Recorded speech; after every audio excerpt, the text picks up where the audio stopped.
అంబేద్కర్ కోనసీమ జిల్లా రాజులు కూటమి అభ్యర్థి దేవాదేవ వరప్రసాద్ తరపున మెగా మేనలుడు సాయిధరన్ తేజ్ ఎన్నికల ప్రచారం నిర్వహించారు.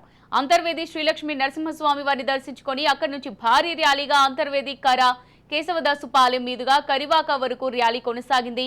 ప్రచార వాహనంపై సాయిధరన్ తేజ్ ప్రజలకు అభివాదం చేస్తూ ముందుకు సాగారు. ఈ కార్యక్రమంలో భారీగా జన సైనికులు పాల్గొన్నారు.